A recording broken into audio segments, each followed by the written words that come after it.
Hello students, welcome to my YouTube channel Sahaj classes. तो आज इस वीडियो में हम जो क्लास 12 की जो यूनिट है इलेक्ट्रोकेमिस्ट्री, उसका बेसिक पार्ट देखेंगे। इसमें क्या क्या होता है, इसके साथ ही इसकी देखेंगे सेल नोटेशन है वो हम कैसे लिख सकते हैं। अगर हमें इक्वेशन दी गई हो उससे हमें पता लगाना हो कि सेल नोटेशन क्या होगी, या तो सेल नोटेशन दी गई हो तो उससे हमें पता लगाना हो कि कैसे कैसे हम ऑक्सीडेशन दिखाएंगे, कैसे हम रिडक्शन दिखाएंगे। तो ये वाला बेसिक पार्ट है। इसको देखने के बाद जो आपकी पूरी यूनिट है उसमें आपके इससे संबंधित कोई भी डाउट नहीं बचेगा। तो देखो, इलेक्ट्रोकेमिस्ट्री में क्या होता है, दो टाइप की रिएक्शन हमने सबने पढ़ी होती है। एक होती है स्पॉन्टेनियस और एक होती है नॉन स्पॉन्टेनियस।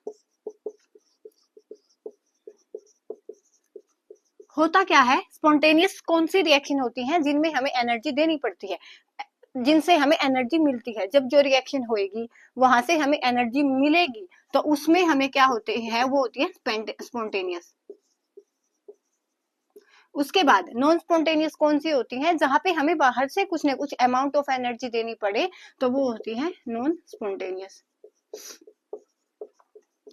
तो इलेक्ट्रोकेमिस्ट्री में क्या होता है, हम सेल पढ़ते हैं। उन सेल में क्या होता है कि जो एनर्जी स्पॉन्टेनियस से यहाँ पे रिलीज होगी उसको हम नॉन स्पॉन्टेनियस रिएक्शन को करवाने के लिए यूज करते हैं। उनको हम बोलते हैं इलेक्ट्रोकेमिकल शेल। वो सब हमने कहाँ पे पढ़ना है, वो पढ़ना है इस वाली यूनिट में। तो ये तो था इसका मेन बेसिक कि यहाँ पे हमें क्या करना है कि जो स्पॉन्टेनियस रिएक्शन है उनसे जो हमें एनर्जी मिलेगी उसको यूज करके नॉन स्पॉन्टेनियस रिएक्शन को करवाना है। अगर आप इसकी सिंपल डेफिनेशन पढ़ो, मतलब यहाँ पे इलेक्ट्रोकेमिस्ट्री में मेन पढ़ते हैं इलेक्ट्रोकेमिकल शेल, तो उसकी अगर आपने डेफिनेशन देनी है तो वो क्या हो जाएगी, electrochemical cell, a cell which is used for doing या performing non spontaneous reactions by the use of energy release from spontaneous reaction।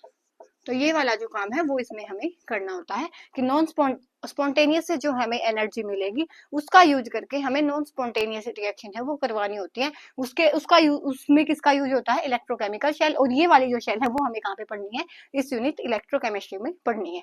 ठीक है, उसके बाद ये तो था बेसिक डेफिनेशन इसकी। उसके बाद इस वाली वीडियो में हम बस देखेंगे कैसे हम सेल नोटेशन लिख सकते हैं, कैसे क्या होता है इसमें। तो देखो, इलेक्ट्रोकेमिकल शेल में एक ओनली एक वर्ड याद रखना है, क्या, एलोन। एलोन, इसका क्या मतलब है, देखो ए से बनता है यहाँ पे एनोड, एल से क्या होता है लेफ्ट हैंड साइड, ओ से क्या होता है ऑक्सीडेशन, और एन से क्या होता है नेगेटिवली चार्ज्ड। क्या मतलब है इन सब का कि जो एनोड होगा वो क्या होगा, लेफ्ट हैंड साइड होगा जब हम सेल नोटेशन लिखेंगे। उसके बाद एनोड पे क्या होएगा, ऑक्सीडेशन होएगा। किसके लिए है ये, इलेक्ट्रोकेमिकल शेल या तो गैल्वेनिक शेल के लिए। उसके बाद क्या है, एन से क्या होता है कि जो एनोड होगा वो क्या होगा, नेगेटिवली चार्ज होगा। तो ये वाला जो एलोन है वर्ड, इसको आपने याद रखना है। उसके बाद हम सेल नोटेशन भी लिख पाएंगे और सेल नोटेशन से रिएक्शन भी लिख पाएंगे।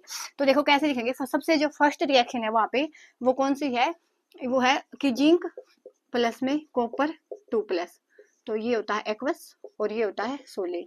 तो यहाँ पे मिलता है हमें कॉपर सोलिड और जिंक 2+ एक्वस। ठीक है, तो इसकी हमने सेल नोटेशन लिखनी है। तो सेल नोटेशन के लिए सबसे मेन क्या है कि सबसे पहले हम लिखेंगे साल्ट ब्रिज।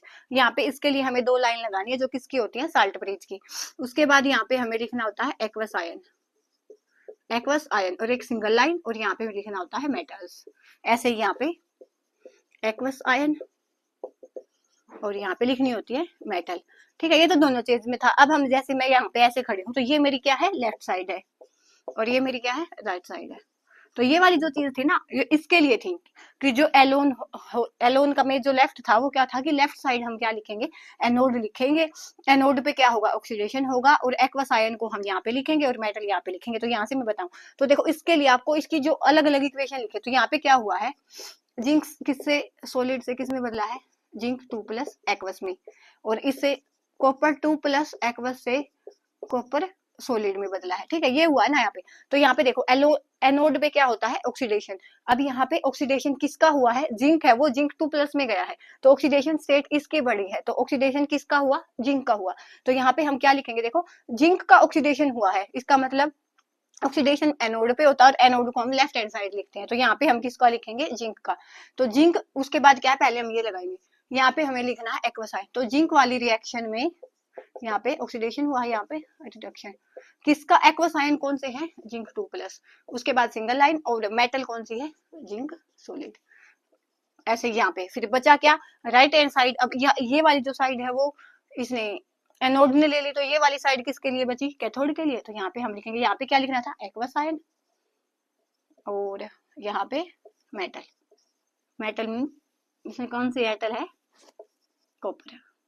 हाँ, तो ये आपने लिखना था, ऐसे आपने इसको लिखना था कि अगर हमें यहाँ पे कोई भी रिएक्शन दी गई हो तो सेल नोटेशन आपको इसने ऐसे लिखना। तो बिल्कुल बेसिक से मैंने आपको समझाया, होप आपको ये समझ आया होगा। अब एक रिएक्शन और देखते हैं, इसका अपोजिट देखेंगे अब की बार। कैसे, देखो मैं बताती हूँ। ये तो देखा हमने सेल से लिखे सेल नोटेशन। अब अगर आपको क्या पता एग्जाम में सेल नोटेशन मिल जाए और सेल नोटेशन से आपको सेल रिएक्शन लिख के दिखानी पड़ जाए, तो वो क्या होता है। तो उसमें देखो हम क्या करेंगे,